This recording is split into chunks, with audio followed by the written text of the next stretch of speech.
इस संदेश का एकमात्र मकसद आपको परमेश्वर के करीब जाने में मदद करना है। यहाँ बांटे हुए अनुभव और राय मेरी हैं। वे किसी भी तरह से किसी की निंदा करने या उन्हें चोट पहुंचाने के लिए नहीं हैं। आशा है कि आप परमेश्वर के वचन में और बढ़ें और यीशु के साथ अपने जीवन की एक अच्छी नींव रखें। परमेश्वर आपको आशीष दें।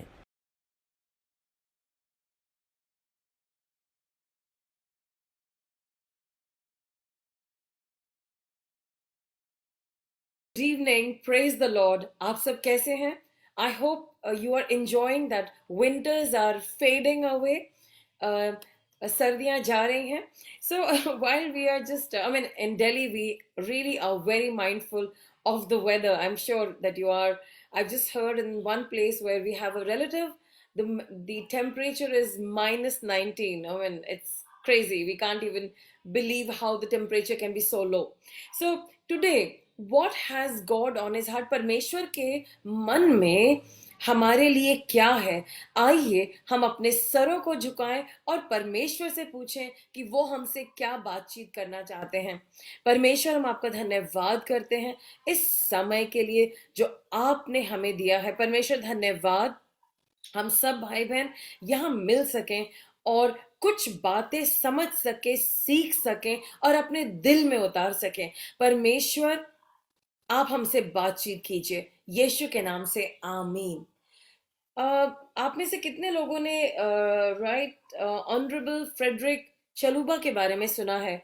वो 2 दफा जाम्बिया के प्रेसिडेंट रह चुके हैं और जब उन्होंने अपनी प्रेसिडेंसी खत्म करी, he wanted to do something more. वो कुछ करना चाहते थे और उन्होंने सोचा कौन सा काम करूं, और उन्हें समझ में आया सबसे आदरणीय काम है परमेश्वर की सेवा करना।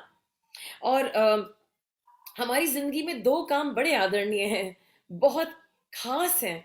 एक है परमेश्वर को जानना और दूसरा है उनकी सेवा करना। जानने वाले दिन जब हमें यीशु मसीह के बारे में पता चला था, आपको कुछ याद है? मुझे एकदम से एक पिक्चर सामने आ रही है कि मैं एक समय अपने पार्क में वॉक करने जा रही हूँ और वहां पर मुझे अपने कुछ नेबर्स मिलते हैं और वो मुझसे बात करने लगते हैं, अरे आशिमा जी, आप कितने दिनों के बाद दिखी। मैंने कहा हाँ। फिर वो मुझसे बातचीत करते रहते हैं और मैं एक्चुअली कहीं और वॉक करना चाहती हूँ क्योंकि मैं थोड़ा तेजी से चलती हूँ, लोग धीमे चलते हैं, तो मुझे लोगों के लिए धीमा होना पड़ता है वॉक में। तो मुझे लगता है कि उसका कोई फायदा नहीं, because you have to have a brisk walk. So but मुझे लगा शायद मुझे आज धीमे चलना चाहिए, उन लोगों का साथ देना चाहिए। और वो मुझसे कुछ कुछ बातें कहने लगे और हमारी ऐसे बातचीत शुरू हुई और चर्चा आई यीशु मसीह के बारे में। और उन्होंने मुझसे पूछा कि आप हमेशा इतना खुश कैसे रहते हैं, इतने पॉजिटिव कैसे रहते हैं। मैंने कहा ज्यादातर सारे लोग रहते हैं, लेकिन आपको अगर लगता है तो मैंने उनसे शेयर करा यीशु मसीह के बारे में। तो बाय चांस उनके साथ उनकी बेटी चल रही थी और उसने कहा मेरे मन में बहुत से सवाल हैं, बहुत कुछ मैं पूछ रही हूँ कि जिंदा परमेश्वर कौन है, who is the real God, God कौन है, एंड कुछ क्वेश्चंस थे उसके। फिर हम लोग बातें करते गए और वॉक करते करते शाम के रात हो गई, मतलब बिल्कुल अंधेरा सा होने लग गया। फिर हमने कहा क्यों ना हम यहाँ पर बैठ करके प्रार्थना ही कर लें। और हम लोगों ने प्रार्थना करी तो सिस्टर के बॉडी में कुछ, आई थिंक पैरों में कुछ पेन था। जब प्रार्थना करी उनका दर्द चला गया पैर का। और दूसरी जो सिस्टर थी जिनके बहुत सारे प्रश्न थे, मैंने सारे तो जवाब नहीं दिए, लेकिन उनके मन को कुछ तसल्ली मिली और उन्हें लगा कि हाँ कुछ तो बात है यीशु मसीह में। और धीरे धीरे करके उनके बहुत सारे प्रश्नों का बहुत पेशेंटली कुछ लोगों ने जवाब दिया और तब वो यीशु मसीह को जानी। तो वो दिन जो हमारे सबको अपनी अपनी स्टोरी याद है, when you have the first encounter with Jesus, और कैसे हमारी जब आंखों से पर्दे हटते हैं और वो, इट्स सो वंडरफुल। मुझे भी याद है जब मैं कॉलेज में ही थी, यीशु को पर्सनली नहीं जानती थी, और मैं एक यूथ मीटिंग में थी। उस यूथ मीटिंग में बहुत सारी बातें हो रही थी, मेरे मन में ऐसा लग रहा था किसी ने फायर लगा दी हो। I mean, I was feeling a fire, and I'm talking about my college days. And at that time, uh, उन्होंने कहा ऑल्टर कॉर आप आगे आओ, जिसको आगे आना है वो आगे आओ प्रेयर के लिए। और मैं भाग के गई, लिटरली भाग के गई। और तब उन्होंने मेरे लिए मेरे सर पे रख के हाथ अपना प्रार्थना करी। और वो दिन सबसे खूबसूरत दिन था मेरी जिंदगी का। और उसी कॉन्फ्रेंस में मेरी मुलाकात एक अफ्रीकन से हुई। और मैंने उनसे ज्यादा बात नहीं करी, क्योंकि मुझे लगा उस वक्त नया नया एनकाउंटर था उन लोगों के साथ, और मैंने कभी उन लोगों से बात की नहीं थी। लेकिन एक भाई ने अपनी गवाही दी। उन्होंने बताया वो बहुत ज्यादा ड्रिंक करते थे और सारे वक्त नशे में धुत रहते थे।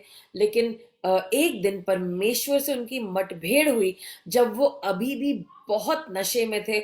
और वो टॉयलेट उनको टॉयलेट ले जाया गया। उन्होंने अपने ऊपर उल्टी कर दी थी, बदबू आ रही थी। और उस वक्त परमेश्वर ने अपना उनके साथ एनकाउंटर किया और उनको दर्शन दिया। और वो मुझे ये बात जब बता रहे थे, मतलब एक दूसरे देश का इंसान जिसको मैंने, उनके कल्चर को मैंने कभी जाना नहीं, और जब वो बता रहे थे और मैं समझ सकती थी कि ये दिन उनके जिंदगी का सबसे खुशी का दिन था। कहते मुझे शर्मिंदगी है, मैंने कैसी गंदी जिंदगी जी।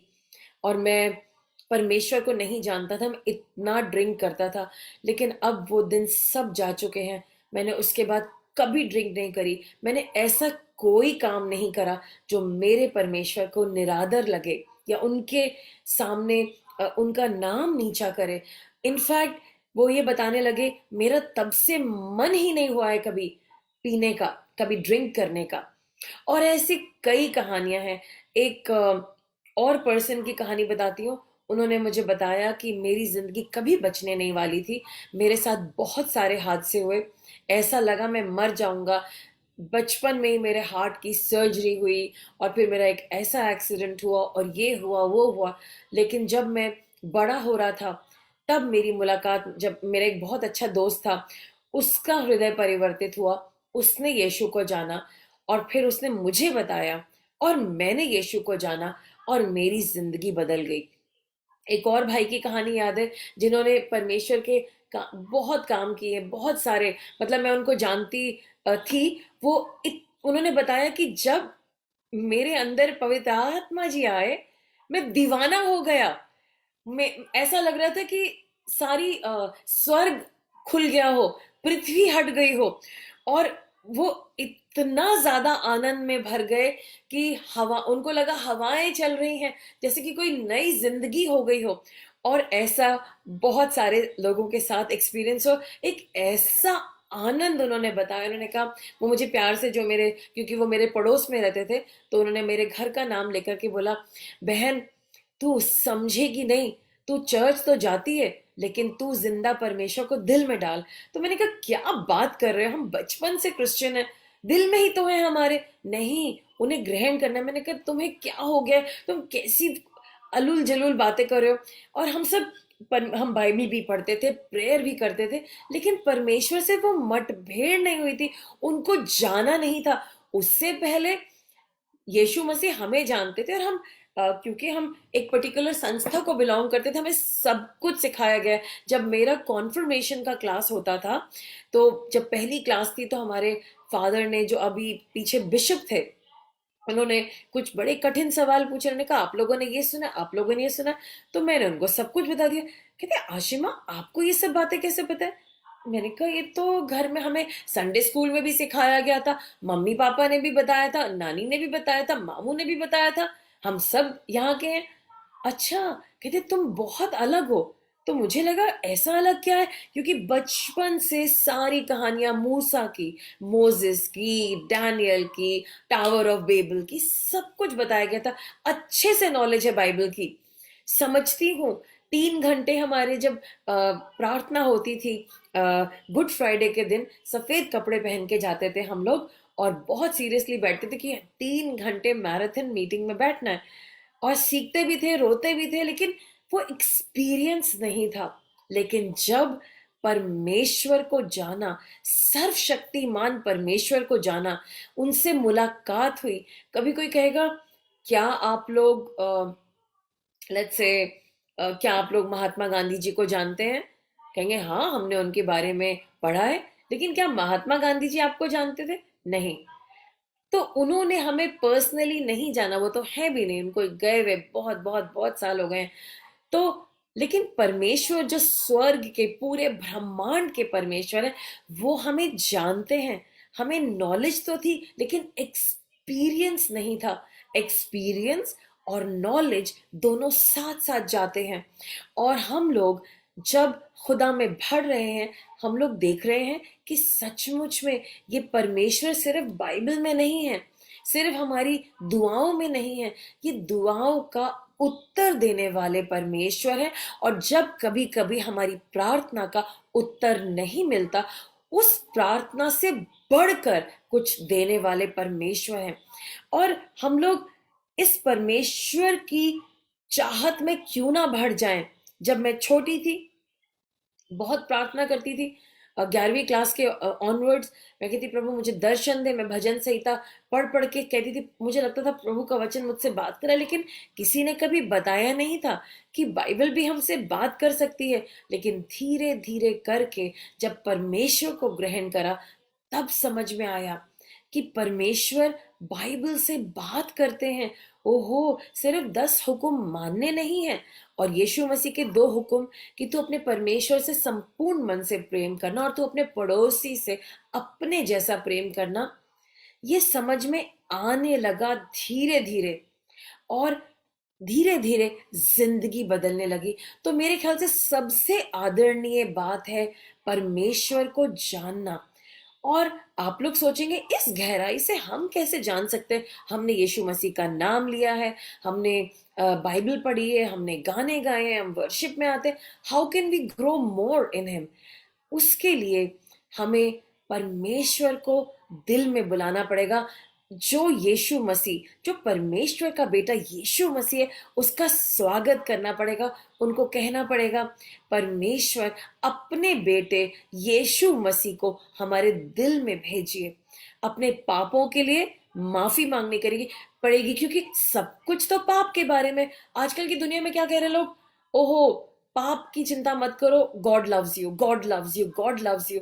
लेकिन अगर हम पढ़ेंगे ध्यान से, यूहन्ना 3:16, यूहन्ना 3:16 में क्या लिखा है, for God so love the world that he gave his only son so that whosoever believes in him will not perish but have everlasting life। परमेश्वर ने जगत से इतना प्रेम किया कि उसने अपना इकलौता पुत्र दे दिया, ताकि जो कोई उस पुत्र पे विश्वास करे वो नाश ना हो पर अनंत जीवन पाए। नाश क्यों हो रहे हैं लोग? परमेश्वर ने इतना बड़ा इंतजाम क्यों किया है? क्योंकि लोग नाश हो रहे हैं। नाश क्यों हो रहे हैं? नाश इसलिए हो रहे हैं क्योंकि लोग पाप करते हैं। जो क्रॉस है ना, जिसको हम नेकलेस की तरह पहनते हैं, वो एक्चुअली पाप के बारे में है। हाँ, गॉड प्यार करते हैं, गॉड बहुत प्यार करते हैं, सारी दुनिया को अपने गले में लपेटना चाहते, सबको अपना बनाना चाहते हैं। हाँ, गॉड प्यार करते हैं, लेकिन लोगों ने उनकी व्यवस्था का उल्लंघन किया है, उनके नियमों का उल्लंघन किया है, 10 हुक्मों को नहीं माना। क्योंकि 10 हुक्म, 10 कमांडमेंट्स अभी भी एक्टिवेटेड हैं कि हमें गॉड को पूरे मन से प्यार करना है और हमें सबत को होली जानना है। हमें किसी भी चीज के सामने, इंसान की बनाई हुई चीज के सामने सर नहीं झुकाना है, हमें परमेश्वर के सामने सर झुकाना है। और हमें अपने माता पिता का आदर करना है, हमें चोरी नहीं करनी, हमें कवचियस नहीं होना। सो अ लॉट ऑफ थिंग्स, आप 10 हुक्म पढ़ सकते हैं। तो ये चीजें, क्योंकि ये रूल्स फॉलो नहीं हुए, इसलिए पूरे ब्रह्मांड में पाप है, लोग गलत काम कर रहे हैं। और क्योंकि पूरे ब्रह्मांड में पाप है, पाप से दुनिया गंदी हो गई है, इसीलिए यीशु मसीह को आना पड़ा हमारे पापों को क्षमा करने के लिए। तो हाँ, परमेश्वर प्यार करते हैं, और अगर हम परमेश्वर के पास जाना चाहते हैं, उनको ग्रहण करना चाहते हैं, तो ये जो पाप हमारे सामने एक दीवार बन के खड़ा है, इसको रिजॉल्व करना पड़ेगा। लेट्स से आप कहीं जा रहे हैं और किसी रास्ते में 4 ईंटें पड़ी हैं, या ब्रांच पड़ा है, पेड़ की शाखा पड़ी है, आप आगे नहीं जा सकते, क्योंकि जब तक उस शाखा को हटाया नहीं जाएगा, अब आगे बढ़ नहीं सकते। इसी तरीके से अगर आपको और मुझे अपनी जीवन में आगे जाना है, उस पाप के उदाहरण, पाप की शाखा को हटाना पड़ेगा। और वो शाखा कैसे हटेगी? वो बहुत बड़ी शाखा है, लेट्स से बहुत बड़ा पेड़ गिरा पड़ा है, आप उसे उठा नहीं सकते। और परमेश्वर को पता है मेरे बच्चे इस पेड़ को उठाने में काबिल नहीं है, इसीलिए मैं अपने बेटे को भेजूंगा और वो इस पाप को हटाएगा। अब पाप को हटाया कैसे जाएगा? पाप पाप है। अगर हम पुराने नियम में देखते हैं कि जब लोग पाप करते थे उसके लिए एक बलिदान दिया जाता था और लहू बहता था उस जानवर का। और बाइबल बताती है कि लहू में ही प्राण है, लहू में ही जीवन है, लहू में ही जान है। जब अ, और सबसे पहले बाइबल में यह भी लिखा है कि पाप की मजदूरी, पाप की एक इनकम है। आप और मैं सब नौकरी करते हैं ना, हम लोग को सैलरी मिलती है end of the day, every month. इसी तरीके से पाप जब हम करते हैं उसकी भी एक सैलरी है। The wages of sin is death. पाप की मजदूरी मौत है। कौन सी मौत? शारीरिक, वो तो सबने मरना है, लेकिन आत्मिक, हमारी स्पिरिट मर जाएगी, उसका दी एंड हो जाएगा। लेकिन परमेश्वर कहते हैं कि परमेश्वर ने, इनफैक्ट जॉन द बैप्टिस्ट ने बोला, जॉन चैप्टर 1 वर्स 29 में, behold the lamb of God who takes away the sin of the world. देखो, ये मेमना जो जगत के पाप को लिए जाता है, वो यीशु मसीह के बारे में बात कर रहे थे। तो यीशु मसीह वो बलिदान है जिसको परमेश्वर को सैक्रिफाइस करना, क्रॉस पे उनका लहू बहा, और उनके लहू के बहने से हमें मुक्ति मिलती है। तो वो जो पाप है हम उसे डिसमिस नहीं कर सकते। आजकल मॉडर्न जमाने में लोग कह रहे हैं ओह गॉड सबको प्यार करते हैं, Jesus loves you. Of course वो करते हैं, लेकिन हमारे आगे बढ़ने के लिए एक ऑब्स्टिकल है और उसको हटाना है। लोग इस बात को डिसमिस नहीं कर सकते। सबको ब्लैंकेट, मतलब जैसे हम चादर उड़ाते हैं, सबके ऊपर चादर उड़ा देते हैं, राइट, या रजाई उड़ा देते हैं, हम ऐसे एक ब्लैंकेट ट्रीटमेंट नहीं कर सकते। No no, God loves you, God loves you. God love तो करते हैं इंसान को जिसको उन्होंने बनाया है। हाउएवर, परमेश्वर का वचन हमें ये बताता है कि हम सब ने पाप करा है। परमेश्वर ने जगत से प्यार किया कि अपना इकलौता पुत्र दे दिया। गॉड के प्यार के लिए, उसमें बढ़ने के लिए, उनके सॉल्यूशन के लिए हमें याद रखना होगा कि उन्होंने अपने बेटे को भेजा। जब भी हम किसी को बोलें गॉड लव्स यू, इसीलिए उन्होंने अपने बेटे को भेजा। ये दोनों बातें कनेक्टेड है। जीसस क्रॉस पे गए, सिर्फ ऐसे ही प्यार नहीं हुआ, प्यार करने के लिए एक सॉल्यूशन भी बीच में है। हम सब खुदा के रचेते हैं, हमको बनाया गया है, परमेश्वर ने हमारी रचना की। We have been created by God. और परमेश्वर ने जब हमारी रचना करी, उन्होंने पहले आदम और हव्वा को बनाया प्योर, लेकिन उनके बच्चों ने पाप किया, गॉड की बातों को ओबे नहीं करा, और उस पहले आदम की वजह से पूरे जगत में पाप आ गया। और गॉड को उसकी वजह से, क्योंकि वो बच्चे उनसे दूर हो गए। फॉर एग्जाम्पल लेट्स से आपके बच्चे हैं, बहुत प्यार करते हैं आपको, सब कुछ अच्छा चल रहा है, लेकिन वो आकर के आपके साथ लगातार गलत करते हैं। आपका दिल टूट जाता है और आप कहते चलो बच्चे हैं माफ कर दो।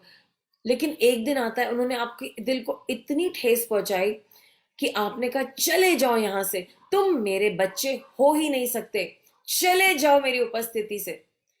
और ठीक है, वो जो दोस्ती है वो खत्म हो गई, वो बातचीत खत्म हो गई, वो अपनापन खत्म हो गया, लेकिन रिश्ता खत्म नहीं हो सकता, क्योंकि हम तब भी उन्हीं की संतान कहलाएंगे, उन्हीं का डीएनए, उन्हीं का ब्लड, उन्हीं का स्वरूप हमारे अंदर है। इसी तरीके से परमेश्वर, जब आदम और हव्वा ने पाप किया, तब क्या हुआ कि वो उनकी संतान तो रहे, उन्हीं के बच्चे थे, परमेश्वर की तो इमेज में थे ना, लेकिन दोस्ती खत्म हो गई। थे तो परमेश्वर की प्रॉपर्टी, परमेश्वर के लोग, लेकिन परमेश्वर से दूर हो गए। परमेश्वर को उन्हें अपने गार्डन से निकालना पड़ा।